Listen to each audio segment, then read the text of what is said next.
dinner ng baby ko. Malapit na niyang maubos.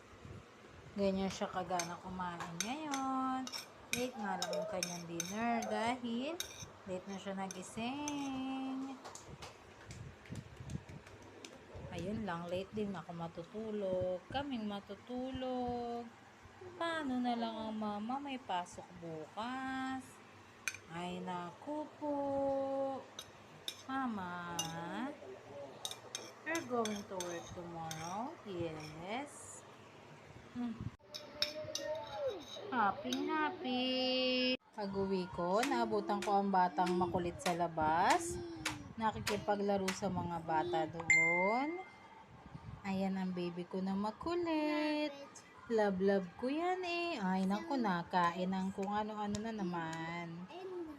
Kanina, nung pag-uwi namin, inaantok na siya.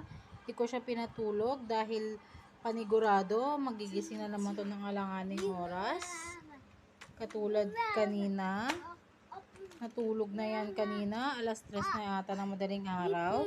At nanggugulo habang tulog ako. Napalo ko tuloy ang baby ko na yan.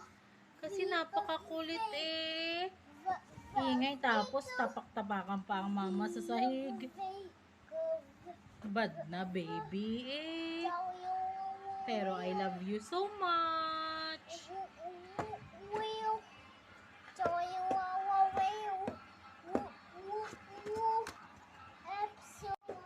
Bago ako umuwi, bumili na ako ng gatas niya, 2.4. Ayan. Dahil ubos na ang kanyang gatas. Ang sunod naman na bibilin ko ay ang kanyang mga sabon, shampoo, vitamins,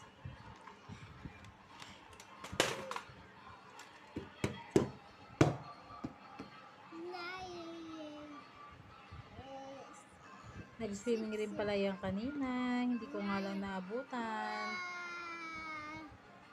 Dahil mainit kanina, nag-swimming yan kasama ang kanyang mga friends sa labas. Sana mabilang ko siya ng swimming pool, yung medyo malaki, para may mga kalaro rin siya magsiswimming.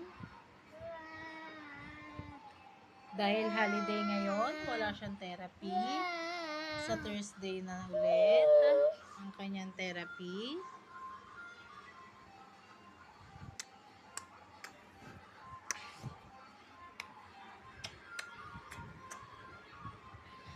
Ayan ang gusto niya, palambing.